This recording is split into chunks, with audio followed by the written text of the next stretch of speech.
नमस्कार दोस्तों, मैं राहुल राणा स्वागत करता हूं अपने YouTube चैनल सतरंगी पर। हमारा भारत आज़ाद हुआ, गांधी हत्या हुई, संविधान का निर्माण किया गया और सभी घटनाएं आपने पिछली वीडियो में देखी होंगी। अगर नहीं देखी तो वीडियो का लिंक डिस्क्रिप्शन में है, आप जाकर देख सकते हैं। अब आगे क्या क्या घटनाएं घटित हुई यह जानने के लिए वीडियो को पूरा देखें। तो आइए शुरू करते हैं।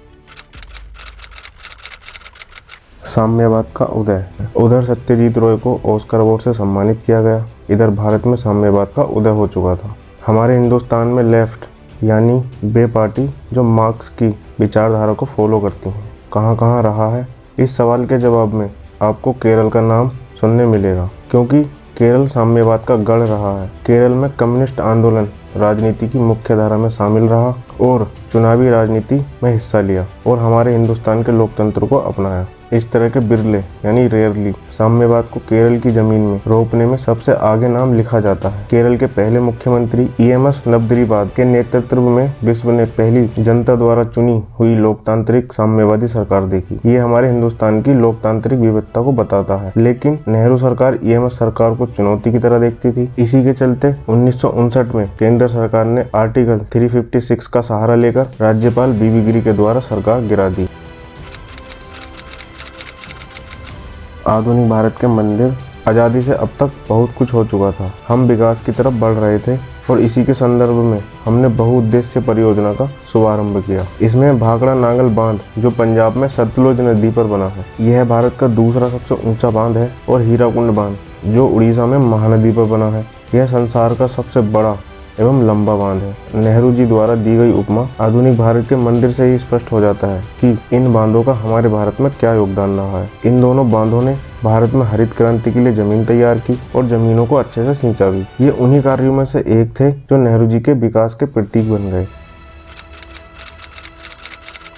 भारत चीन युद्ध। पूर्वी लद्दाख से लेकर पूर्व उत्तर तक के इलाकों में ड्रैगन यानी कि चीन की नापाक हरकतों की वजह से हमारे भारत और चीन के बीच लंबे समय से सीमा विवाद आज भी जारी है। भारत और चीन के बीच सीमा विवाद तो चलो खास पुराना है, लेकिन 1959 के तिब्बती विद्रोह के बाद जब भारत ने दलाई लामा को शरण दी तो चीन ने भारत के खिलाफ मोर्चा ही खोल दिया। इसका परिणाम 20 अक्टूबर 1962 को दोनों देशों के बीच पूर्ण युद्ध के रूप में देखने मिला। एक तरफ हमारा भारत हिंदी चीनी भाई भाई की नीति पर विश्वास करके बैठा रहा, वहीं दूसरी ओर विस्तारवादी चीन ने बातचीत की आड़ में हमारे भारत के खिलाफ जंग की शुरुआत कर दी थी। इस तरह चीन ने अक्साई चीन के 38,000 वर्ग किलोमीटर के बड़े और राजनीतिक रूप से महत्वपूर्ण इलाके पर कब्जा कर लिया। इसी के 4 महीने बाद पाकिस्तान ने अपने कब्जे वाले कश्मीर से सक्सम वैली को चीन को सौंप दिया। आज भी वहाँ चीन का ही कब्जा है।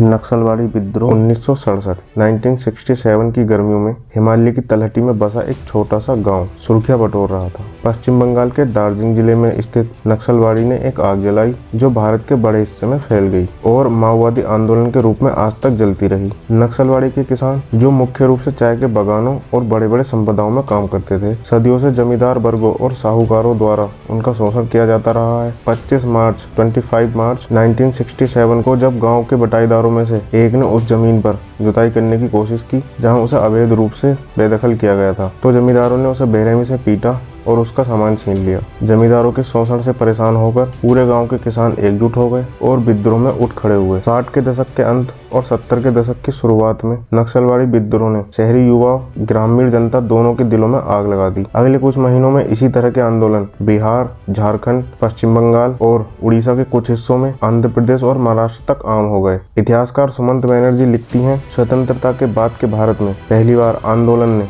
गरीब और भूमिहीन किसानों की मांग को इस तरह से मुखर किया, यानी कि घुमा फिरा कर कहा, जिसने तत्कालीन भारतीय राजनीतिक परिदृश्य को हिलाकर रख दिया। राजधानी एक्सप्रेस। आप सभी जानते हैं भारतीय रेल दुनिया के सबसे विशाल रेलवे नेटवर्क में से एक है। पिछले 169 साल पहले शुरू हुई भारतीय रेल आज दुनिया की चौथी सबसे बड़ी रेल सेवा है। 1 मार्च 1969 के दिन भारतीय रेल ने देश की पहली सबसे तेज एक्सप्रेस ट्रेन राजधानी एक्सप्रेस शुरू की। इसकी पहली यात्रा नई दिल्ली से हावड़ा कोलकाता के बीच हुई, जिसने भारतीय रेल की तस्वीर बदलकर रख दी थी और आज भी यह बहुत से भारत के यात्रियों की पसंदीदा एक्सप्रेस ट्रेन है। यही वो शुरुआत थी जिसने हमें आज बुलेट ट्रेन तक पहुँचा दिया है। 1969 के समय पर एक आलीशान लग्जरी और सबसे तेज भागने वाली ट्रेन थी। उस समय यह पहली पूरी तरह से वातानुकूलित यानी कि फुल्ली एसी तीव्र गति वाली ट्रेन थी, जिसने पहली बार 17 घंटे 20 मिनट के रिकॉर्ड समय में 1450 किलोमीटर का अपने पहले फेरे का सफर तय किया था। शुरुआत में इस ट्रेन में 2 power car, 5 AC chair car, 1 AC dining car और फर्स्ट एसी श्रेणी कोच थे। जैसा कि नाम से ही जाहिर है, राजधानी एक्सप्रेस का उद्देश्य देश के अहम हिस्सों को राजधानी दिल्ली से जोड़ना था। विदेशी जीत। भारतीय क्रिकेट में वैसे तो स्वर्णिम पल बहुत सारे हैं, चाहे 1951 से 52 में अपनी पहली टेस्ट जीत हो, 1968 में न्यूजीलैंड की धरती पर पहली विदेशी जीत हो, 1983 वर्ल्ड कप जीत हो। कतार लंबी होती चली जाएगी, लेकिन टीम इंडिया की उपलब्धियां खत्म नहीं होंगी। लेकिन एक जीत ऐसी भी है जिसे भारतीय क्रिकेट की किस्मत हमेशा के लिए बदलने वाली कहा जा सकता है। भारतीय क्रिकेट टीम ने इंग्लैंड को उसी की धरती पर पहली बार टेस्ट मैच और सीरीज में हराने का कारनामा 49 साल पहले 1971 में 24 अगस्त को कर दिखाया था। यह जीत टीम इंडिया को अपना पहला टेस्ट मैच खेलने के 41 साल बाद और इंग्लिश धरती पर 6 टेस्ट सीरीज में 22 टेस्ट बिना जीत के खेलने के बाद हासिल हुई थी। भारत को यह ऐतिहासिक जीत अजीत वाडेकर की कप्तानी में मिली थी। यह वही अजीत वाडेकर है जिन्हें जनवरी 1971 में मंसूर अली खान पटौदी की जगह टीम इंडिया की कमान सौंपी गई थी। वाडेकर के ही नेतृत्व में भारत ने उसी साल अप्रैल में कैरेबियाई धरती पर पहली बार सीरीज जीती थी। तब 5 टेस्ट मैचों की सीरीज में भारत ने वेस्ट इंडीज पर 1-0 से यादगार जीत हासिल की थी और उसके बाद इंग्लैंड में पहली जीत के बाद पूरी दुनिया को भारतीय क्रिकेट की ताकत दिखा दी थी। इस सीरीज की जीत के बाद जब भारतीय टीम अपने वतन लौटी तो एयरपोर्ट पर खिलाड़ियों का राजाओं जैसा स्वागत हुआ। टीम को होटल पहुंचने में घंटों लग गए, क्योंकि एयरपोर्ट पर स्वागत के लिए हजारों फैंस पहुंच गए थे। भारतीय खिलाड़ियों के सम्मान का सिलसिला यही नहीं थमा। इसके कई हफ्तों बाद तक थिएटर में फिल्म शुरू होने से पहले खिलाड़ियों की शानदार अगवानी की वीडियो फिल्म दिखाई जाती थी। सिनेमा हॉल में पहुंचे दर्शक अपने सितारा खिलाड़ियों के सम्मान में ताली बजाते थे। भारतीय खेलों के इतिहास में इस जीत को आज भी याद किया जाता है। Project tiger.